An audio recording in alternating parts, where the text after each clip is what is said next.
go ahead and prepare to dive in to the new year and the new campaign for this episode of Critical Role.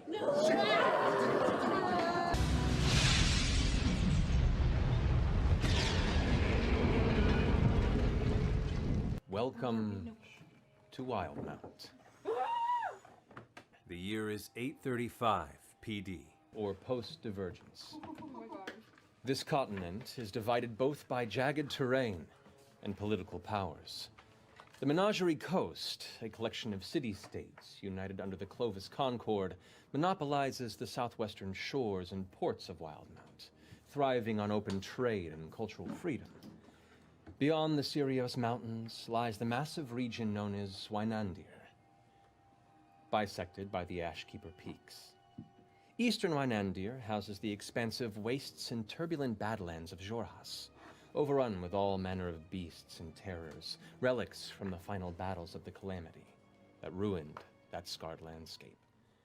Northward, you would find the Graying Wildlands, a lawless realm harboring a curse that has kept it unconquered by human hands.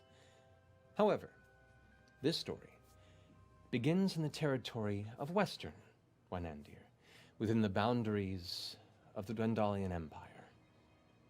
Emerging 13 generations before, the Dwendalian Empire has slowly spread to encompass the surrounding societies of the region, absorbing the peoples of the Zemni Fields in the Marrow Valley, before finally conquering the Julis Dominion and taking the whole of Western Wynandir for the Empire.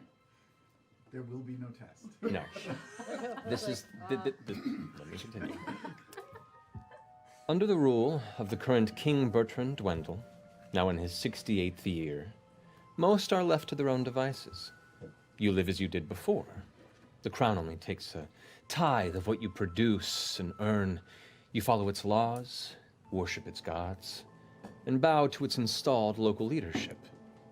In return, denizens of the Empire are protected from the chaotic horrors and shattered evils that stalk the edges of the civilized lands. This accord has led to a prosperous century for the Empire, or at least the political elite. Tensions brew beneath the chafing watch of the Crown's Guard. Every temple is government-owned and run, and worship outside the approved idolatry is met with imprisonment. Rumors of military clashes at the eastern border near Xhorhas have many common folk on edge. Our story, however, begins much smaller. Here in the southern reaches of the Marrow Valley, beyond the entry gates of the Wuyun Gorge, lies the small, rural town of Trostenwald. Bordering the blue waters of the Ustalok, this town came to prominence near the turn of this recent century, when the surrounding fertile farmlands were discovered to produce a unique type of grain and wheat, leading to a boom of breweries. When the glut subsided, 3 large families stood triumphant in the local business of fermented delights. Now Trostenwald thrives on their exports of fish, crops, and ale. Here in this sleepy trade stop along the Amber Road, a handful of wandering destinies slowly begin to intersect. We begin in the early hours of the morning on the day of Grissin, in a messy room on the 2nd floor of the Nestled Nook Inn. A bleary-eyed, bruised man in a tattered coat slowly wakens from his lengthy sleep, catching his small, snoring ally curled at the foot of the bed. I'm pretty filthy. I have sort of a mess of reddish-brown hair and really filthy road clothes. I wear a long coat that I slept in. I slept about 20 hours last night. Geez, unshaven, a bit of a mess. Yeah, I am a little goblin girl. I am a goblin. So, you know, the green skin, the green hair, the yellow eyes. Oh, you're finally awake, I see. Oh yeah, motherfuckers. It's on. You were out for quite some time there. Rough day, eh? Well, don't thank me yet. I should probably tell you what happened while you were asleep. I mean, you were asleep for so long, I got bored, frankly. I was going through my pack and reorganizing. Has anybody seen you? Well, I mean, many people. I got bored. You've never slept that long, so I left. I went downstairs. I thought I'd do a bit of window shopping, and you know how sometimes I get the itch, you know? Yes, yeah. So I'm gonna I have a like a half a mask that kind of covers my goblin face, and with the hood over, kind of obscures. Maybe it's not a goblin. Maybe it's a little halfling person or something. But the tables are fairly busy, except for maybe two that appear to be available between the two of you guys, if you'd like to find a seat. Okay. Sure. Is that easy to do? To find a seat? Yeah, you walk over to it and you sit down. Is this how It's a D&D D&D works? works, yeah. What do we roll for? Pile of meats there set for you, a little bit placed in the side because you might need, especially with the look on your face. The Adeline kind of gives you a glance, goes, "Put something in your belly." Thank you. Comes back and slides two trusts to you. Remove my little mask, and then just go.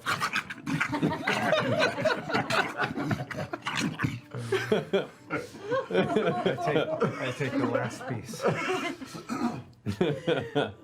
You notice out of the corner of your eye, a gentleman entered the door looking kind of meek. Middle age, looks work hardened. He has kind of a heavy chin beard that is kind of unkept and a bit wild, but his eyes are warm. He's holding his hat in his grip, and he scans the room with an eager glance before his face brightens and begins to push his way across the room, kind of in your direction, it looks like. Oh. He scoots over towards your table, and as you're about to turn and kind of see what he's about, Putting my hand on my purse. he pivots to the table next to you instead. He turns to you three. Oh, well, okay. Well, I'm just, you know, a little blue tiefling, that's all, with blue hair. And, you know, I'm wearing like a pretty cute dress, that's all. And I'm having a good time, you know? We're just having a good time here at breakfast. You know, simple girl, simple needs, just wearing like kind of nice baggy clothes, some monk vestiges. They're in kind of like nice blues and grays. You notice I have a blue sash around my belt. Got a nice shave kind of going on, little undercut. Looks like maybe I put on makeup like 2 days ago, and I'm like, yeah, it's still holding up. It's fine. I can work with that. Yeah, I'm here too. Oh, what? I'm a half orc, sitting here in kind of beat up leathers. Have a big scar across my face.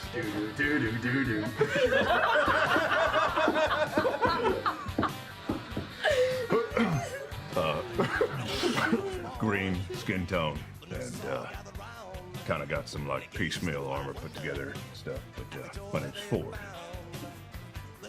You're very handsome. I just need to tell you that. Thank you, appreciate that. Which, as Ronaldo sits down, clutching his hat still in his hand, says, "And I thank you for your time, Ford. And I apologize, I forget your names. Beauregard and Jester. Jester. Thank Yes. you. Is this the first roll? First roll of the campaign. Oh, come on, come on. Natural 20. And that's how you started. All right. So I'm leaving it to you to do that counting. Which is really hard for me personally, but there you go. How do you split up 4 gold? We have 4 gold, and There are two gentlemen, or I'd say there's a man and a hooded figure at a table immediately adjacent to you. The man looks rather filthy, his hair a bit unkempt, and he's trying to just finish his drink. However, the smaller, kind of halfling-looking figure is just glaring intently and is slowly leaning in the direction of the table. That's creepy. Fucking disgusting. God. I think we have people watching us. Always watching us. Well, just take a look right over there. Don't arouse suspicion, but did you hear all that coin hit that table, Caleb? I did. It's on the table, though, so I think on the table it will stay. Yes, but we could follow them out. We could do the money pot. We could run rat food. We could do Prince and the Pauper to get it from them. We could try spider eyes. Any of those could work Are to get you guys staying here? This blue-skinned tiefling suddenly leans over to you at the table. Don't move. 7 silver Don't- for you. Don't move. Tieflings can only see movement. And 16 copper. I don't think It's that's very true. true. We have a hard time seeing things that aren't moving. It's very true. But I can hear you. You should take a bath. You know they have showers here. It's possible. What now? You bathe yourself in water. No, I've bathed before. Yeah, I know what a bath Because you is. smell really bad and it's wafting over this direction. I'm just letting you know. I would hate if I smelled that bad and someone didn't tell me. You know? I have only just met you. Hi, I'm Jester. Hi, I'm Caleb. Nice to meet you, Caleb. How much silver did I just get? 7! Woo! And 16 copper! Just shout over and I say, good morning, in halfling. I know halfling, right? Yes. So I'll shout back. Top of the morning to you. Being mighty fucking friendly, they were looking at our coin. Why can't they have been looking at me? Maybe they were looking at me. I didn't think of that. Yeah. Yeah. Maybe they were looking at you. I don't As wanna think of Jester said, you're handsome. Eventually, Adeline comes by and brings 2 fresh troughs to the table and kind of glancing about at the unique tension in the air right here. Would you like anything as well? Oh, yes. Lots of baked goods if you have them, please. that. Pork belly, if you haven't.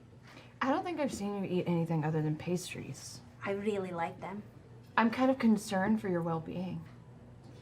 It's fine. I'm not that concerned. Eat whatever you want. Thank you. I'll have a bacon, some, whatever. All right, pork it is. I'll be right back. I'm gonna put my hand up and say quietly to Not, the money pot is not for them. It's not for them. It's for farmers. Okay. Yeah, you're right. You're Not right. these 3. Yeah, that was stupid. Yeah. Did you notice some whispering? With your perception rolls earlier, yes. But I said it Don't- really quietly. She rolled a 22. But she can hear my little whisper. I mean, I No, did you heard this. the whisper. You're not sure what the words are. Okay, And but I can see that you can they're see that they're definitely whispering being- about us. being Yes, mysterious. I mean, I'm sorry not to be blunt, but you know, it's pretty obvious goblins are not welcome strolling about in town. She's a goblin. Yeah, but you don't have to make a big thing of it, all right? There could be people who don't. No, that's right. She's my companion. She's my friend. There's nothing to make a big deal about. That's why she's wrapped up. Just leave it, please. I didn't ask why she was wrapped up. I know. We're not making a big deal out of it. You're That's making a fine. big deal out of it. Somebody asked why No, she was wrapped nobody up. asked. Somebody said the words, this is Liam, why are you all wrapped up? Oh. No, I asked if she was cold. That's concern. She had a hood. That's and concern. As Caleb finishes oversharing, That's like it's over. It's so over. towards the entrance of the tavern, 2 shadows step into the doorway of the nearish noonday sun. The figures, one kind of eclipsing the other from behind, begin to step in. You notice one of them begins to step from table to table, kind of glancing about with a sort of grace to the movement.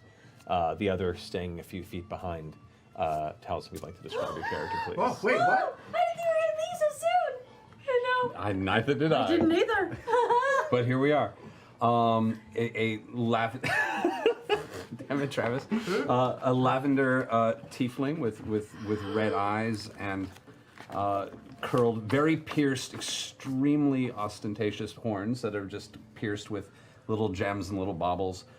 He's got a tattoo that seems to be running up the side of his face, a kind of peacock tattoo that goes off into his very ostentatious, ridiculous, overblown robes that he wears, and his 2 swords and pouch dangling at the side of his hips. He's very, very broad in his dress. So literal and figurative peacock. Oh yes. One of your characters? No. I know, mine. Who knew? And as this tiefling darts from table to table, a few feet behind, you see So there is a woman behind him, taller than your average lass. She's very, very, very pale skin. She has, her hair is black that starts to turn white as it gets longer. It's matted, it's dreaded, it's braided. Her clothes are a bit tattered, but just sort of, she's a bit of a mess. And she has two different color eyes. One of them is sort of a light greenish blue, and the other is a violet color. And she's very sort of, very standoffish, hunchy, arms folded. You watch as these figures slowly move from table to table, the tiefling engaging in some distant conversation, and then leaving a slip of paper, and then walking to the next table, gauging the atmosphere, not leaving a slip of paper and quickly moving on, and then eventually your eyes meet what looks to be two tables with a very motley crew of individuals that are both kind of awkwardly avoiding their own tension and currently trying to figure you out. Well, I don't believe I've ever seen a group of people more in need of a good time in my entire life. Monomock Tiefling of the Fletchling and Moondrop Traveling Carnival of Curiosities. If there was ever a group of people that needed a good time to go out, have a laugh, see things that you have never seen before, and my God, take my word for it, 1 month's time, people will be buying your ale to hear the tale of what you saw at the Traveling Carnival of Curiosities this night. We saw your tent going up. You did? We did. We were actually gonna go without the flyer, Yeah. but like, now we also have a flyer. It's just 5 copper. At steel, it's 5 silver. It would be a steal. 5 gold, worth every penny. But if you've got the 5 copper to spend, we would happily have you all. Oh shit. Do you perform? I'm less of a performer and more of an intermediary for these parts. I do on occasion perform. I can read fortune on occasion. I was going to ask if you read fortunes. Can you do one now? I knew you were going to ask that. Oh my gosh, you're so smart. That's what they told Look at me. this guy. He knows everything. I don't think. I'm going to sit down at the table. Okay. He goes and sits down at this table, finishing his presentation. One of the barmaids kind of comes up to you and kind of looks up. You standing almost a solid 7 inches taller than her. As Adeline goes, miss, can I get you a drink? Yes, can I have a drink, please? Just some ale. Coming right up. Any preferences for the families? Bombach? Stay clear of Bombach. They're dicks. It's kind of true. Just a big. Husseldorf then. Yeah. All right, I'll be right back. And she wanders off. Well, who has coin for a fortune? Do you know my name? What is your name? Jester. I know your name now. What is your name? Oh, my name is Molly to my friends, and we're friends now, aren't we? Oh, pleasure. Molly? Molly. Look at this guy. Molly Mock, Molly for short. This is Yasha, she's the charm. Hi, Yasha. Yasha. Hello. Yasha. Now, would anyone like a fortune read? I would love one. Do you have coin? Yes. How much do you want? 2 copper. 2 copper. Okay, I just got some copper. Here you go. I am taking this in. All right. I'm going to try and do this. Okay. Oh my gosh, really? You doing so? So, as he pulls out a small set of cards and begins to shuffle them at the table. Go ahead and roll an insight check. He's really quite good. You all should line up and get your fortunes told. Let's do a 16 there. Okay, so you get just the brief conversation here. You get a pretty solid read to the excitability, the eagerness, the exorbitant interest in just getting in your face that this person wants. Any fortune you tell would probably suffice. Go ahead and roll a sleight of hand check as well. Look at this fucking game. Also 16. Whoa. Yeah, and you feel pretty confident that her eyes are locked onto your eyes at the moment and not the deck as you set up a proper reading. And the cards are shuffled, they're set, you place them before you, and you may give your fortune. I'm gonna just keep my eyes open for any tricks of the hand, sleight of hand type Make a trick. perception check. Okay. Perception. 14. 14. All right, everything seems pretty above board. Oh. Your first card, the Silver Dragon. Yes. This is good. You're pure. You're of virtue. You are a worthwhile and wonderful human being, obviously, or creature of some repute. That's what everyone always tells me. That's true. And heading towards the anvil. What is that? And is a destiny forged. There's something bright and adventurous in your future. Wow. You know, we did just defeat a really big snake, so maybe there's even bigger things coming up, you know? Can I make another roll? Sure. Ashley Sleight of hand. confirmed worst hype man ever. 19. Yeah, easy enough. Even discerning eyes at the table, you are at the top of your game. The serpent card appears. Of course you did. Oh my gosh! Look at that! How did you even do that? I saw all the cards. I'm just simply a vessel of higher powers. Will you ask the cards if I'm going to find them? He's bullshitting her.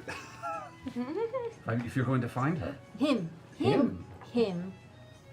give me a little bit more. Who is this him that you're looking for? I'm looking for my dad. 14? You fumble for a second, but the card still finds its way through without issue.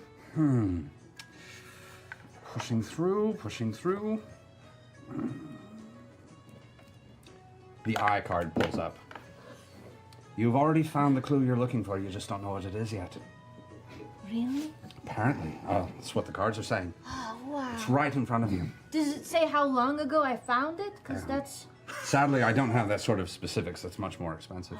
that's going to take a lot of thinking. Well, you find us at the show, you'll find my tent, and I'm happy to give you a more complicated reading. I can't wait. It's going to be so much fun. So much fun. Yasha, at this point, the barmaid, Adeline, comes up and hands you the ordered ale. Thank you, my lady. On the house. On the house. Is our good Very fortune. kind today. of you. Well, we have plans tonight. Do you stinky people want to come with us? Kaylee, we don't have any plans tonight. I guess we could go along. I wouldn't mind seeing. It'll be fun. Or you could stay here and buy beer for the people who do see the show so that you can hear all about it and pay Yeah. more.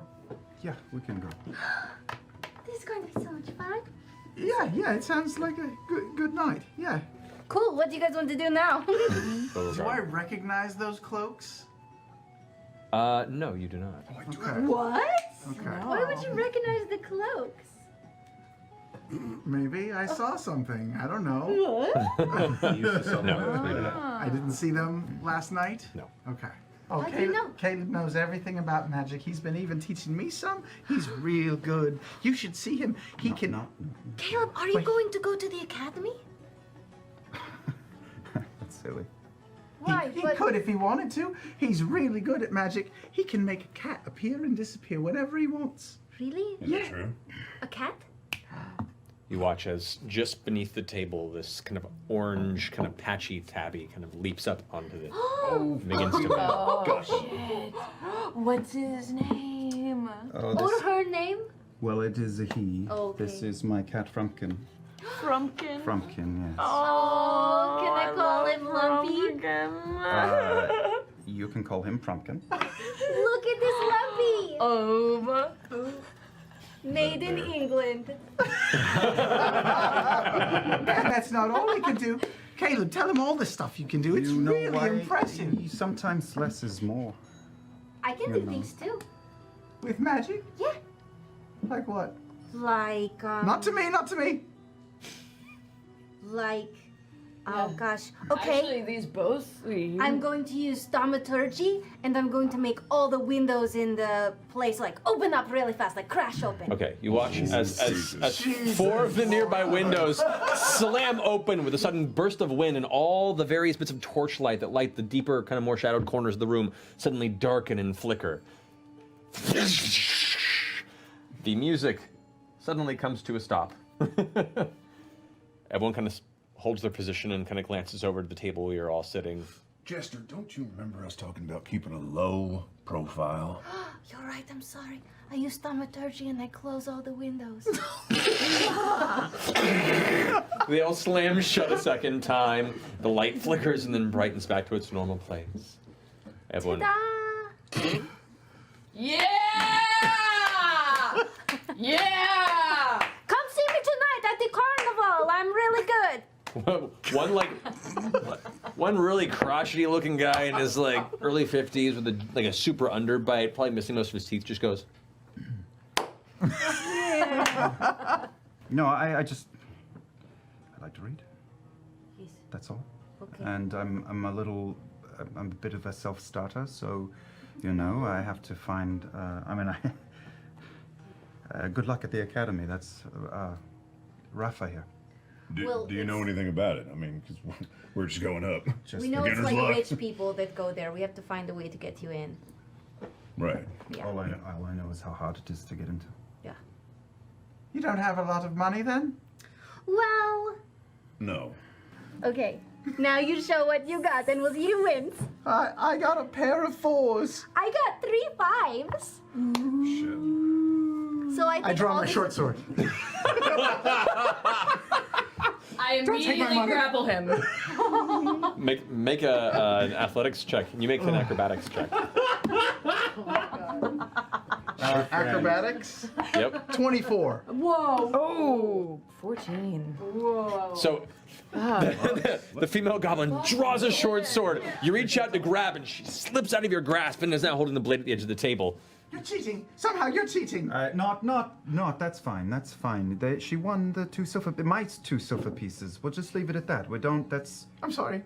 That's okay. She's very jumpy I'm sometimes. sorry. I'm sorry. You can understand. You know, we have been living in the woods for a long time. Every time we come near any place like this, we're attacked, jumped, followed. So I apologize I on was behalf stupid. of my I'm friend. sorry. I shouldn't have done that. I'm sorry. No, it's okay. I don't have a problem with goblins, but you guys aren't any sort of trouble, are you? No one's after you. Because she is like all kinds of trouble. No one is after me. Can I make an insight check? You may. That's amazing. 13. 13. Do I roll? If you want to go ahead and try and lie, then make a roll. That's a 14, except -3 to performance. Weird. I've been waiting for this for so long. So that's an 11. So, are you lying? I am lying. I am definitely on the run from someone. Yeah. So, What's this? the mask. Oh, I'm just fascinated by the mask. Looks well made. Did you make it? That's a good fucking question. Did I make this? I don't make things. No. Yeah, I'm sticking with this fucking accent for the next 2 years.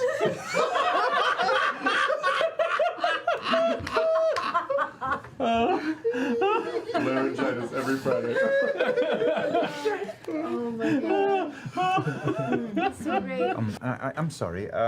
You have a nice selection here.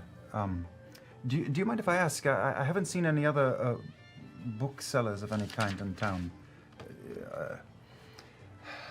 I'm not really looking for anything on farming so much. Is there anywhere else I could look into? If you're looking for some sort of library, your best bet is to go to Zadash up north. Zadash. Oh. That's where the Nothing. library of the Cobalt Soul resides. Sure, they have all the information you could hope for. Yes. Bit pricey to peruse their interior unless you have proper coverage, but unfortunately, if what we have isn't what you're looking for, I can't help you. No, it's a fine selection. Sorry. How much for this book on hoe technique? Oh! Jameson's hoedown. Yes, quite. That will be 2 silver pieces. Silver pieces. Oh. money was I'm very embarrassed. I'm sorry. I gave away my last 2 silver No, I pieces. give it back to you, remember? Here, I gave away my last 2 silver pieces. So maybe I can earn it back and come back later this week. Please do. I will tell me to hold it for you. Yes. What's your name? My name is Caleb Widowgast. Yes. All right. I will keep it here under the shelf. Thank you so much. While he was talking to the shopkeeper, I'm going to take out as many books as I can and move them around on the shelves, and then take some of them and turn them around to where they're binding his face in the inside. Cool, natural 20! Over the period of him searching and distracting this man, you have completely rearranged the interior of this bookstore to the point where even in the far corner, like you Ghostbusters stacked them in the center of the room from floor to ceiling with him not even noticing it. You little fucking poltergeist. You feel confident and happy, and a sensation of approval washes over you. All right, so I skip out the door. okay. You turn around from having this conversation and notice the interior is not as you last saw it, and a bit of nerves begin to brew up under you. Frumpkin, come on. Out we go. And Frumpkin kind of follows up behind Yes, you. Matt's got to make cat sounds now. Yeah, I do. Yes. I didn't even think about that till now. God damn it. All right, so as I love how your fiddle was. That's the sound for all air instruments, right? oh my God, folks begin to prod their heads out into the open air, curious about the source of this unusual din. And you find your vision capturing a small procession of flamboyantly dressed people parading through the central road. A lanky man of some obvious elven descent leads the pack, his long, kind of ashy brown hair curling ever so slightly past his mid-back, his long coat and tails knocking around by his skipping step. Two halfling women in purple and green bodysuits dance from side to side, handing flowers to children and flyers to adults. As a bald man, in a neck-frilled frock coat of bright red, his face adorned in vibrant orange makeup to look like the setting sun behind him, plays the violin that you heard earlier in an upbeat, jovial manner. A tall half-orc with a masculine man with a well-groomed handlebar mustache that curves out to the side, billowing white silk shirt and black trousers, follows behind with a big drum slung over his shoulder going boom, boom, boom, boom, along with the fiddle. The tiefling man of lavender skin that you saw earlier walks along with a grin, juggling two curved scimitars as he walks in place, almost loses one and catches it. Continues to go. Families are beginning to gather out to see this display. Two dancers, a woman of, to the two dancers part, and then a woman of short, fiery red hair and dark skin walking between them, lifting a small candle before whoosh, a giant burst, a gout of flame emerges from the front of her mouth, brightens the vicinity, and everyone collectively gasps and begins cheering and clapping as they continue the walk. There, to the back of it, you see the rather burly-looking pale woman, arms crossed, just following behind and keeping an eye like a security guard to ensure that no business gets out of hand.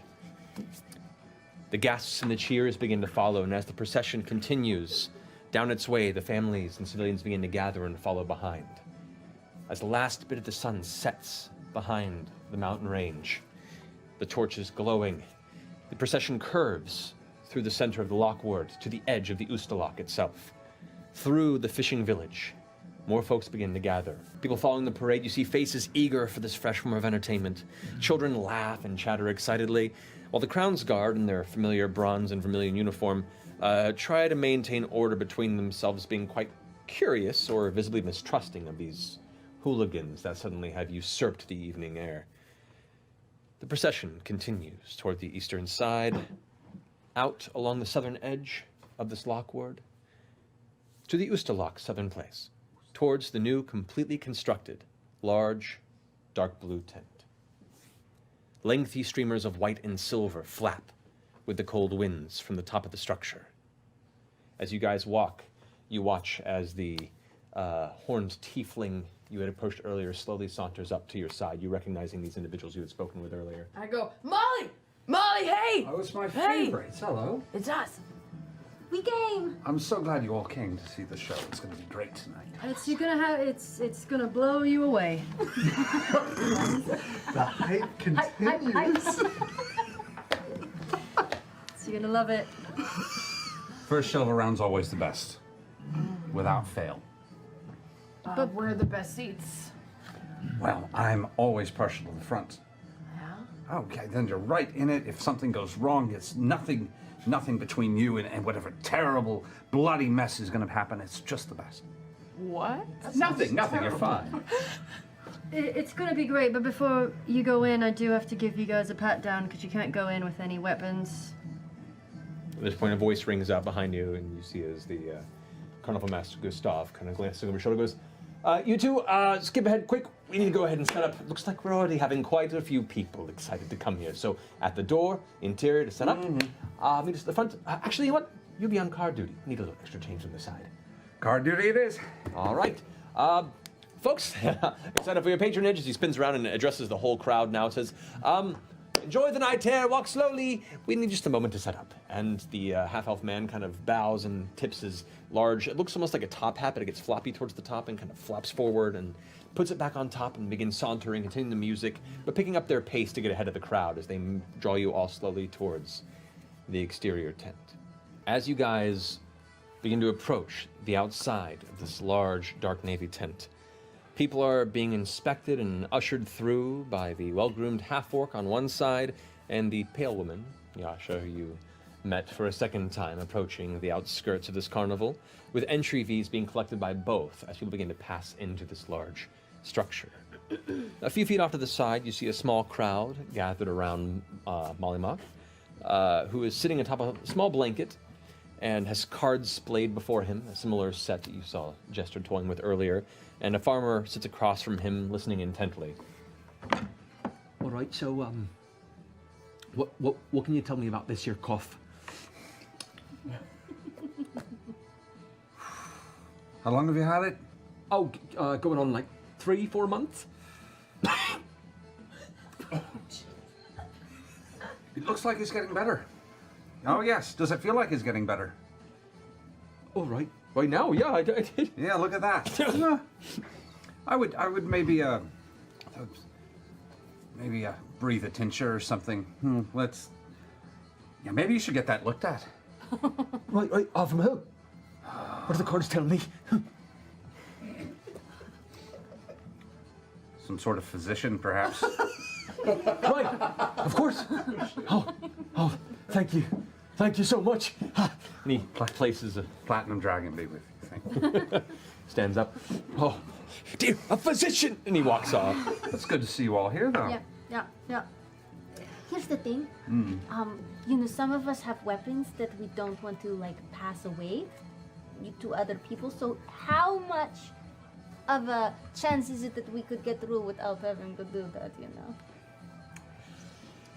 Well, you can't see the show if you have a weapon on you. Right. And we really want to see the show. But we are really good at security. Like, all of us are really strong. And, we could fight things that came up too. So maybe it would be best if you don't take our weapons and then we can help. Actually, here's the deal. We'll make you a good deal. You waive our entry fee, and if anyone needs to be kicked out or any security needs to happen, we'll help you out. Like deputy bouncers? Like deputy bouncers. Well, see, the funny volunteer thing about that, bouncers. though, is that's my job. So... Sure, I'm not So discounting. do you want to hire us? No. You would be like our boss. Have you ever wanted to be a boss, like in charge? Well, I We am. could ask you for like days off sometimes. A heavy, kind of greenish gray-skinned mitt slaps onto Beau's shoulder as you glance over to see the large, well-groomed half-orc man standing there. No, I'm terribly sorry, but we've got it taken care of. If you wish to pay entry, you can, but the rules are the rules. So sorry. I Return it. have a staff, but I also kind of use it like as a walking stick, so I'd really like to keep it on me. Can you not walk without it or something? She has Is a it really just- bad limp. I just, sometimes like I get like a little twinge, like a little disc issue. Can you hand me your staff so I can watch this? I want to see this limp of yours. Purely for my own entertainment. Are you patronizing me, Molly Mock? No, I'm hoping that you're going to patronize us. Can I keep my stick? How about this? I'll take it and I can just carry you to your seat. How are you carrying all of these weapons? Because I'm really fucking strong.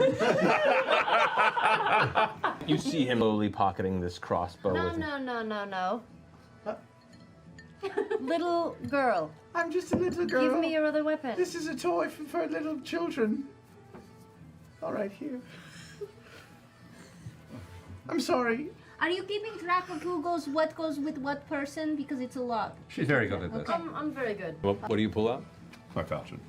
Your what? A falchion, a large curved sword emerges from a sheath on his back. A big, It's a large curved sword. Oh, yeah. I twist it around a little. All right. Bo, Both her and the half-orc turn to you. Yes. little one. We're trying to. I just go over and I fireman style over my shoulder. That's what I just carried. Since you can't walk. Oh! Just carries her right in. And Perfect. I turn like back to them and to the rest of them. I'm just like, Such grace, such form, such dignity. The birds are out At which already. point the other Bo the Breaker, goes ahead and collects 5 copper from each of you as you pass through. So mark off 5 copper. You can see where the seating is guided across the floor. And there, already in a very packed room, you see a few dozen townsfolk that have begun to gather in a semicircle. There's the entrance flap of the tent where you guys are walking in. As soon as you walk in, you can see a central pillar, a heavy column of wood, a tree that has been completely rounded off on all sides, held aloft to carry the top of the canopy of the tent itself. And across the way, you can see a larger flap tent that is currently closed that appears to be probably the performer's entrance. You can see above you 4 hanging lanterns that kind of glow with, seems like a flicker of light, but the pattern to them is consistent, meaning it's not probably natural flame. Children and people are beginning to mash around the sides, and the space along the edges of the interior of this tent is starting to get a little cramped. I say, hey, Yasha, because I was kind of totally on your shoulder. Heard you talking about my friend, Jester. Yeah. I didn't mean anything by it. I just. Dude. No. She's never mentioned a significant other, so I mean. Oh, I'm not looking for anything. I just. Will you hold me through the show?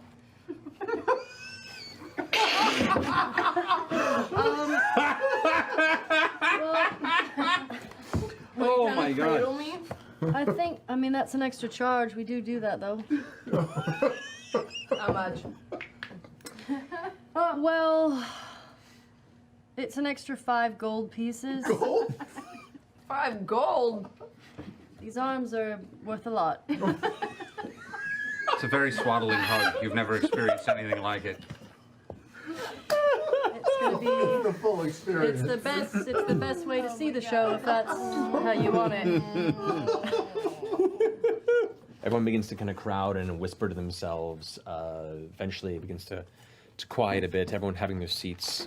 The familiar sound of the fiddle begins to play, and everyone quickly gets quiet, begins to come to a hush.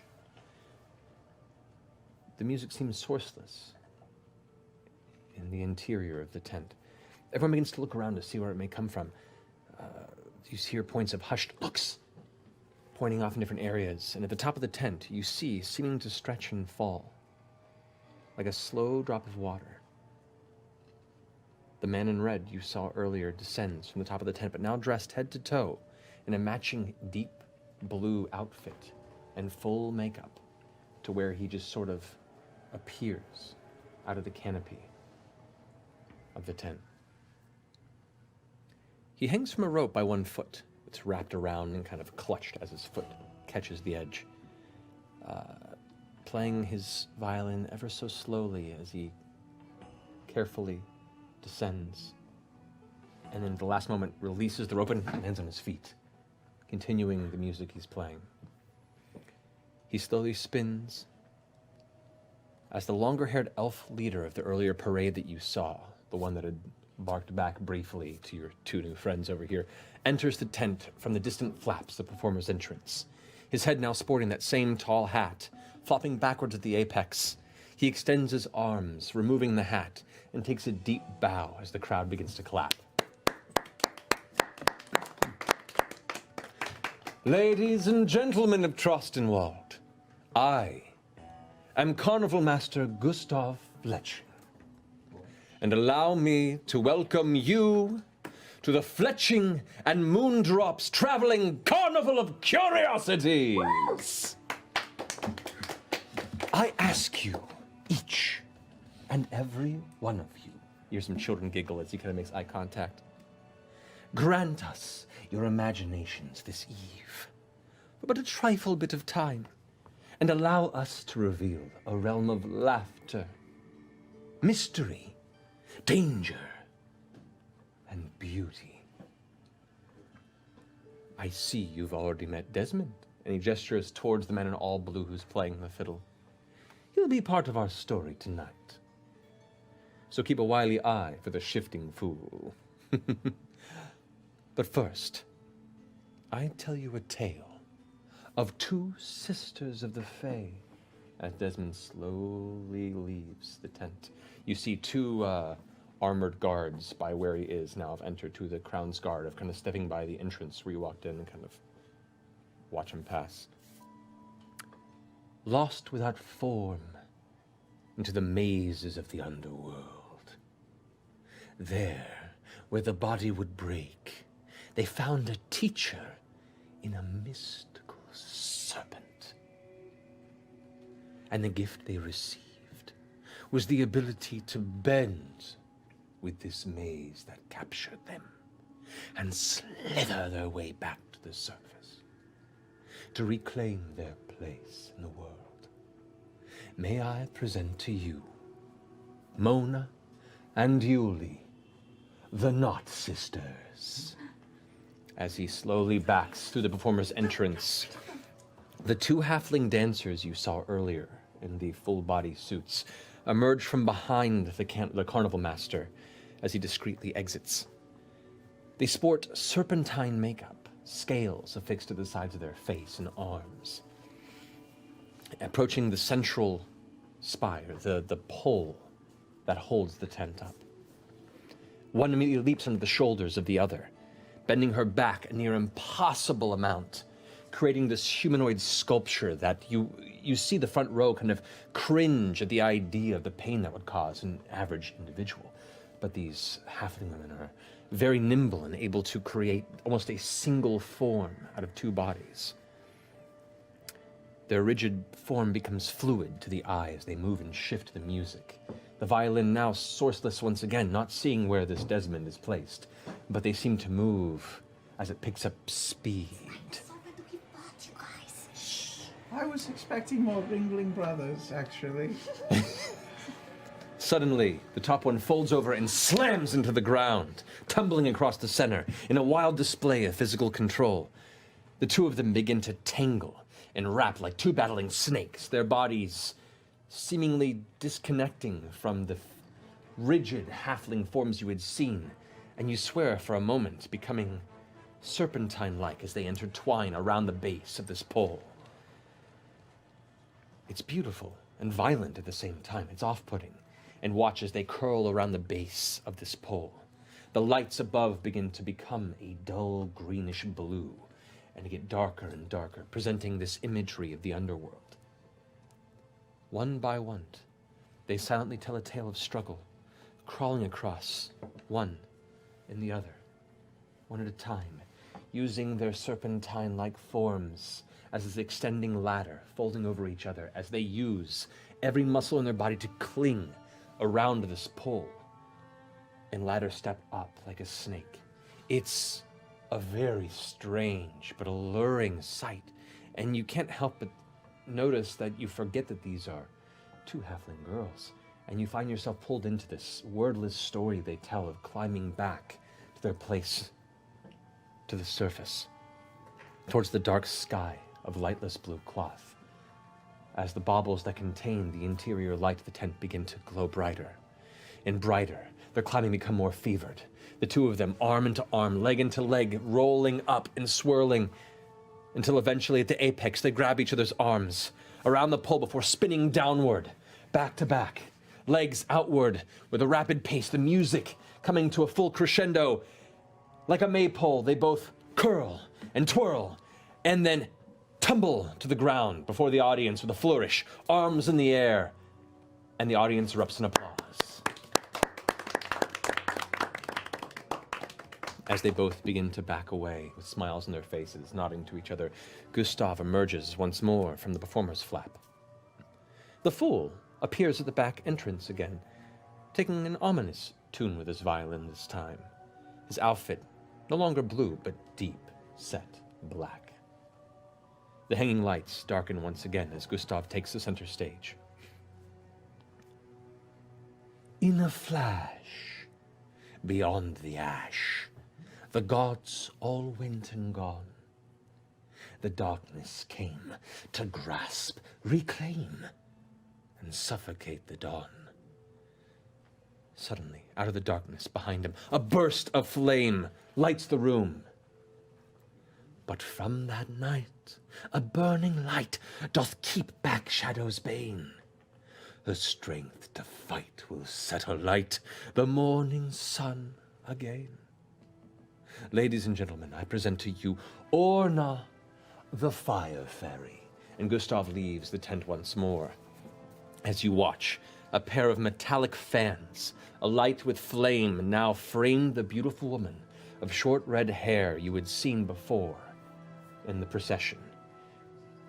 Gustav slinks into the darkness and vanishes as Orna spins in a hypnotic twirl, her simple dress of golds and reds almost glowing in the firelight around her, the flickering of the flames giving her the visage of a warrior goddess battling the dark that surrounds. The frenzied fiddle of the fool picks up as she twirls the fans in her grasp, her face stoic and graceful simultaneously. The hush awe of the audience fills the air, watching this magnificent warrior strike at the shadows. The lights above flickering brighter with each spin and dive, banishing the shadows from the room. She matches the pace of the music, drawing to a crescendo and leaps and barrel turns that climaxes with her striking a powerful pose as the lights rocket to a victorious luminescence. Once again, the crowd goes crazy. This is really different than the most carnivals that I've gone to. Very artistic. Yeah. Yeah. We get that. Gustav enters as she exits with a bow, the fans flickering out. He enters clapping at Orna. A low drumbeat begins to beat in the distance as the fiddle grows tense once more. Even as the sun would rise anew, bellowing roars will quake the lands of Xhorhas and beyond. Terrible beasts, now freed from their dark masters, scattered into our world. A terrible, guttural roar shakes the room, followed by the sound of grinding and dragged chains. From behind the performer's flap, the half-orc Bo, who you had met earlier, the breaker, and the fool, who is now still playing the fiddle, yet the bow of it continues to go on its own as he drags the other chain with his arm wrapped around his forearm. The two of them pull something through the flap. It swells, and from beneath it is revealed an enormous creature of green, scaled, slimy-looking skin and a corpulent form. Large toad-like legs frame a rotund torso and muscular arms that are manacled and pulling him in. It fights and struggles against the taut chains as he's pulled further and further towards the center of the tent, but is held in place by the two men. It roars a second time.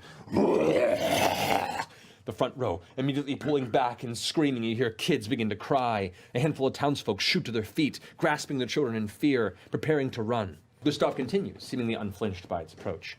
The devil toad crawls hungrily Okay. But what does it look like? into the land of the free folk, lording over nightmares, as they say. And what truth lies behind the eyes of this beast? What would be learned when the guiding heart of innocence pierces the hateful soul and brings it to see beauty for the first time? I present to you the vivid voice of Toya. And as Gustav backs away, the devil toad struggling against the chains, a soft, faint voice begins to slowly emanate from the air. That's not right. That's not right. Eyes previously locked on the frightening creature now seek a source and find atop a platform within the chamber, high up on a small platform set against the apex of the pole. A young dwarven girl, maybe 12 years of age. Her braided golden hair clasped in her hands at her side, a white dress obscuring her feet. She sings with a mystifying, mature voice that pierces your heart with joy, unexpectedly and uncontrollably. The crowd audibly gasps as one. The entrancing song of this girl bringing every person into this music. The devil toad stops struggling against the chains, seemingly caught by the sound of her voice. Its face drops into a soft smile as it slowly walks toward the base of the pole and sits. The half-orc and the fool drop the chains and back away, leaving the beast free in this rapture. Her voice almost begins to summon a chorus from the ether, nearly magical in nature, as there are no others but her joining into this piece. Her smile is infectious, and you can't tear your eyes away. You only now realize the tears down your cheeks, but you cannot break your gaze. From the front row of the audience on the left, a man stands up, his arms outstretched towards her. His dirty cloak falls away, his face and skin racked with age, and you see his legs shaking as he stands, his cheeks wet with tears. He shouts, "Ah!" His arms drop and clutch his chest. He gurgles a burst of vocal pain once more, and the folks nearest to him begin to lean away as he begins to shake. You glance over as the old man yells out once more, as the skin on his arm suddenly begins to tear, the bones splitting from the flesh, writhing and cracking. Dust and blood shake from his wounds as his form swells. Screams begin to ring out from the audience around him, people rising up and running for the exit. Chaos breaks into the room around you. Toya's song abruptly ends, the little girl looking down with fright in her eyes, the devil toad glancing about worriedly, the half-orc and the fool rushing up beside him to look at the transforming man. The half-orc yells, escorting patrons to the exit, "Everyone, leave the tent now! Kaori," as he points to the devil toad, "get her to safety!" The devil toad glances up and leaps with a sudden gust of strength to the top and grabs the center pole of the room as it begins to almost quiver to his weight. He grabs the little girl safely under his arm and leaps back down. What are you all doing? I invoke duplicity.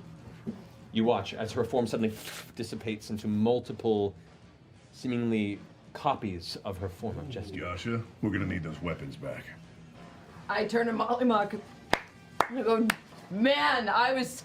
I thought it was kind of lame at first, but this is awesome. Everyone get out right now. This isn't part of the Not show? part of the show. I thought this was like really good. It's People are too surrounding the show. Do they artsy, always you know? turn into It's very monsters? artsy. It's too artsy for me. Yasha, weapons, yes. The old man's body stops quaking, his flesh now gray and mangled like an ancient tree trunk. He turns, his eyes blood red and bulging, his lips curled into a horrifying grimace. The two Crownsguard begin to try and make their way through the panicked crowd, but the people, like a wave of chaos, are keeping them at bay. I need everyone to roll initiative. natural 1. That bodes well. All right, Not, you're up. Okay, having seen the beautiful dwarven girl, was it? Yeah. Who sang and soothed a monster earlier in the show, I'm going to attempt to sing and soothe this monster. Okay.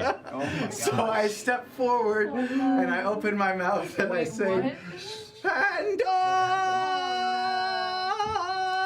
I will always soothe you.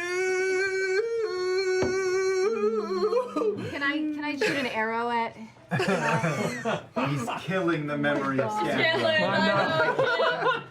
let that go. Make a performance check. Performance check. Knots can't live until. Oh, it's really good! It's really good. 18 minus 3, so that's 15. Okay.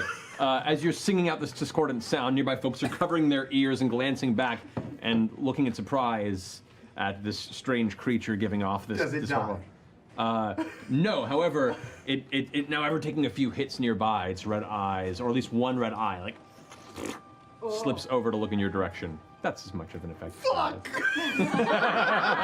Bob, you're up. Yeah, no, guys, it's part of the show. Molly said that, like, people die, like, she was just a clack. Okay, and then I run, and I'm gonna kind of, like, tackle the zombie guy. Okay. At that point, you watch as the woman whose chest was torn into by this creature suddenly snaps up into place. Oh shit. Oh. Okay, we have to keep them from being dead. Okay. Okay, so you watch as Molly pulls the scimitar out and kind of, as he unsheathes it, draws it across the side of his exposed chest, causing a little bit of blood to kind of spill out. And as it does, he pulls the blade out, and you watch as the edge suddenly, ice crystals begin to build on the outside of the blade. And I'm taking a shot at the creature. Okay. I'm gonna Taking a shot? taking a slice. Taking a slice. Taking a stab. A stab. So that But will with be, bullets.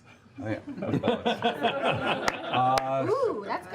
That's 21 to hit. That hits. Second punch, you swing wide and hit the side of the head, and the neck kind of snaps, and it's now stuck in a sideways position as it turns the jaw. It pulls back. One of its like weirdly swollen clawed hands, ready to go ahead and go for that like open wound in your gut. And as it does, how do you want to do this?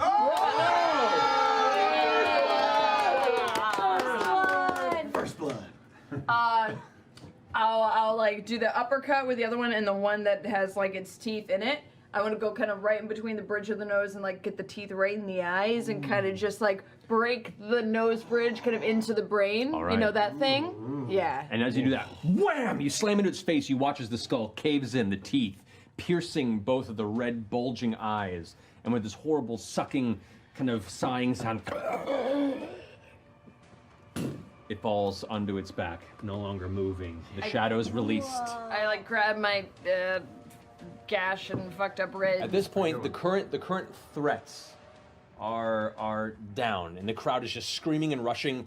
The two members of the Crown's Guard are rushed to the front, weapons ready, and they see both of these creatures bloodied and ruined across the base of this. In the midst of the chaos, one of them points out and goes like, You!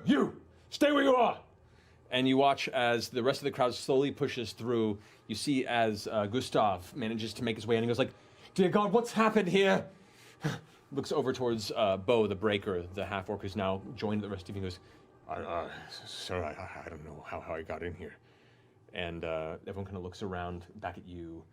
Bo looks to you, Gustav looks at you, Molly. What happened? One of them turned. I don't know what happened. There was a sick guy. There was an old sick guy, and he turned into a zombie. And I run over and I cast Cure Wounds on Bo. Oh, thank you, man. Can I No more. search the corpse of the woman?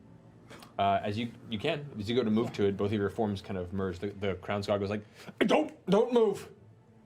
Which one? Bo. He looks genuinely confused. And when I'm going, which one? I make my second form just kind of dart forward and start searching the body. Okay. It mimics searching a body. Yeah, It's shit really not bad. actually you. It begins rifling imaginary things out of the pockets. Look at all the stuff that that one's finding over there?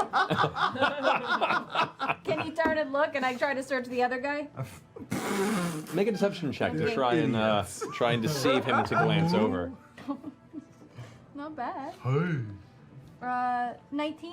Oh, wow. He goes, what over there? Looks over as you jump over quickly and begin kind of searching through it. You guys watch her do this, and there's like a clear line of sight. As soon as he turns back, he's going to notice her rifling through the other corpse. Gustav is now walking up, and he's like, hands up in the air, and it's like, I am terribly sorry. This has never happened. I don't know what happened. What happened?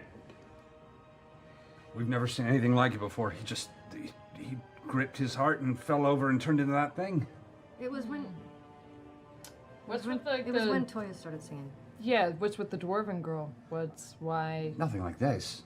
No, she's been singing with us for over 2 years now. How'd she come to you? She's a pretty young girl. She had no family, and she was singing in the street for change, and there was an opportunity. We seized it. We gave her a family she didn't have. Put your hands down. The Crown's guard was like, it's fine, just don't move. The rest of the people are gone, and it's just this awkward quiet.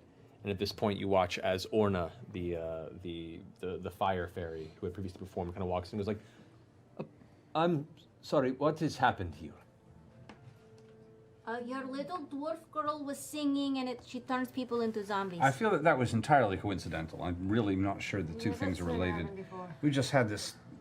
Something was wrong with this man. See, it's interesting because I would say the opposite. I would say it wasn't that coincidental because I would agree. It seemed to happen with the We've seen her Yeah. sing dozens, hundreds of times. Nothing like this has ever happened. I've seen people sit in the front row hundreds of times. Nothing like this has ever happened. The elderly and the sick in these tents before. Yeah, You you said it's also forbidden? happen to be very explicit on your page that you don't want the sick. Good So stuff. At this motion, Gustav goes, it's generally just because we want to promote a space of welcoming cleanliness, and when we're working amongst the outskirts of the Empire, we don't want to bring an element that reminds you of death and You hate adventure. old people so much. Well, we're just People hate old we're in people. We're just- entertainment. We have to be cautious. The single Crown's guard guy is sitting there with his weapon out. It's just like you can see him like shaking almost. He's never had to deal with anything like this before, and he's like, Hold up. I've never seen that one before. He looks really suspicious. towards him. No, the guy behind him. He does look suspicious. Make a deception check. Sure. 8. He goes, don't try that on me. I've been doing this for over 10 years. I can tell. I cast wait, look at him. thaumaturgy. Yeah, I cast thaumaturgy and make it sound like there's a sound coming from behind him too. Make a sleight of hand check to see if you can cast the spell subtly enough for him not to notice. Poor guard. Natural one. Oh, as you attempt to cast the spell, a little bit of spittle gets caught in your windpipe, and you begin to cough uncontrollably. It just falls away. She's not associated There's with a that. popcorn that I ate earlier. Where'd that go? You should know that whatever happened to that first man, when he attacked the woman, she caught whatever he had. And that is extremely worrying. Nobody touched that body. And he looks back and sees you coughing over the corpse of the guy. He's like, don't touch that body! Are you I sick? have bloody fingers as I ghost. Someone hold her down. If she's sick, it turns into one of these. I will not sully cut you. She's fine. Just calm down. Oh, You're we've not already making killed the two situation of them. He's definitely sick. Make a deception check. Definitely turning sick. Oh, it's cocked, unfortunately. That was a good one. Oh, well. 16? 16. His face goes white and he goes, kill the thing! And rushes forward, blade held above. I'm I running. take out my great I sword. run to intercept. You're gonna kill a guard? Stop. He kind of holds back. He turns to you and sees you standing like a full 4 inches taller than him with a much larger blade and goes like, with one hand even. He goes like, look, if she's going to become one of these things, we have to stop her now. Yasha will totally kill me. Don't worry, you can leave. Chester, jokes are great until they get you killed. Man, she's joking. She's joking.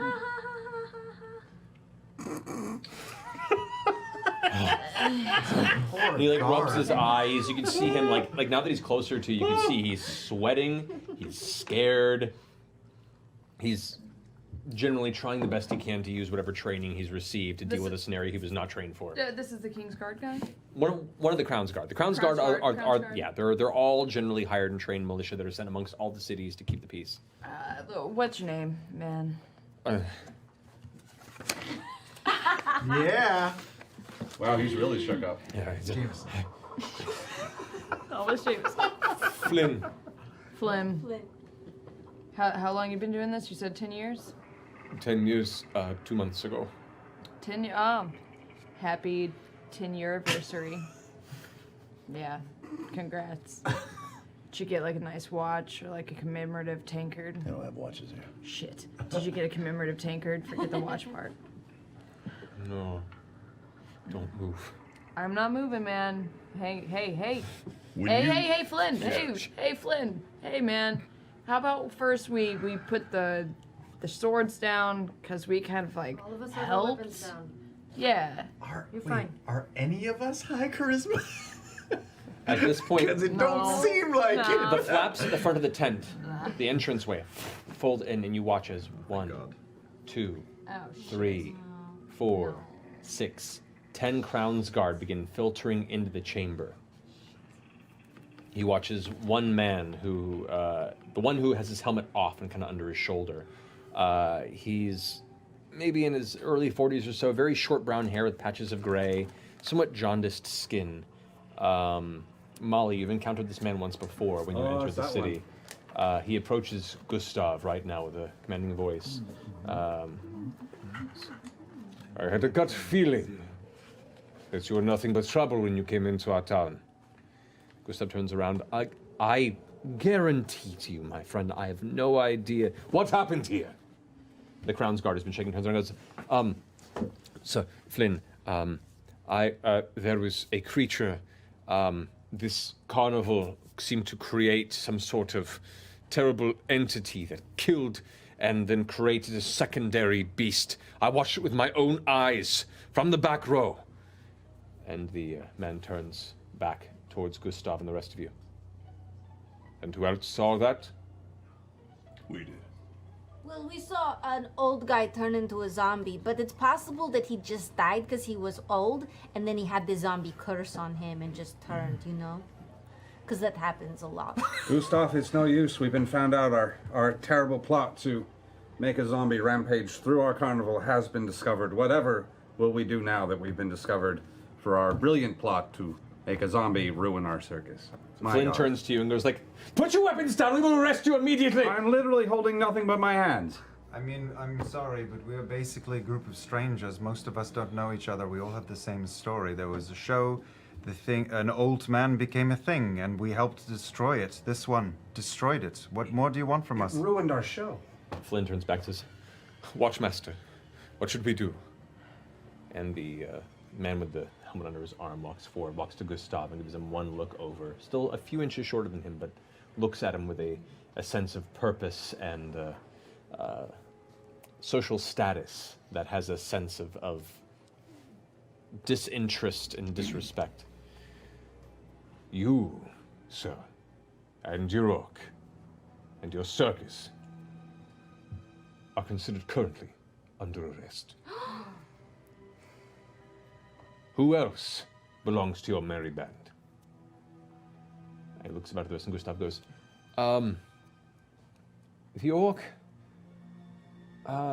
glances back at the two of you and goes, the rest of them are just purveyors of our performances.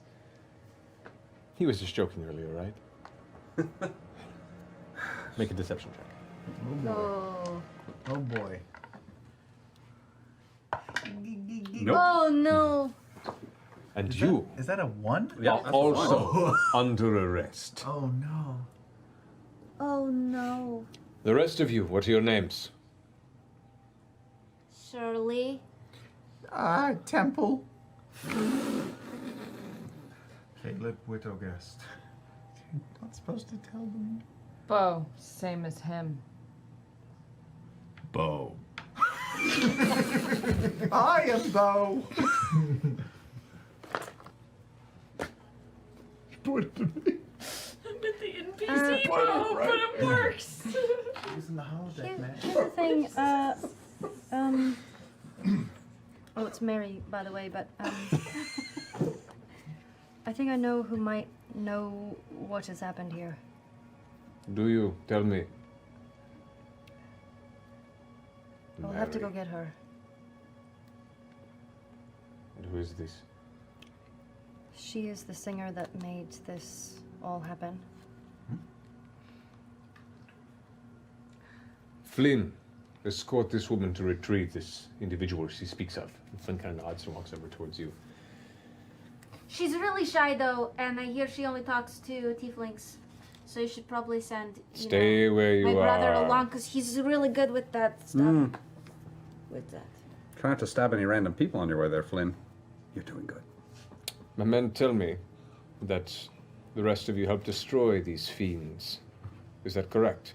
Yeah? Yeah. Then on the behalf of the Starosta, I appreciate your aid. But until this investigation is complete, you are all under investigation from us. Where are you staying? The Nestle Nook Inn. Good. Nested nook. Yep. Nestled. Nestle? Yeah, right. Oh, shit. One letter, I have god an damn it. intelligence of 14. I know what I'm doing. Hey! Do not, Upgrade you. do not leave the city unless you are told otherwise.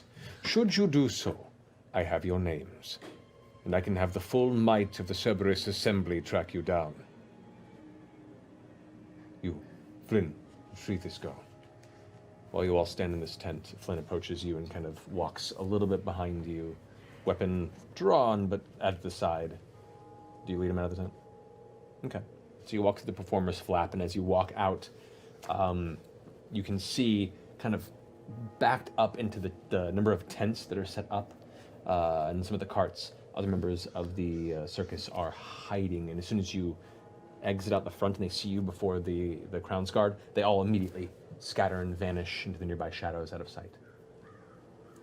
The two of you walk out into the center, kind of the fire crackling in the small pit off to the side. All right, where is this this girl you speak of? She's in the back in the tent. Show me. Follow me.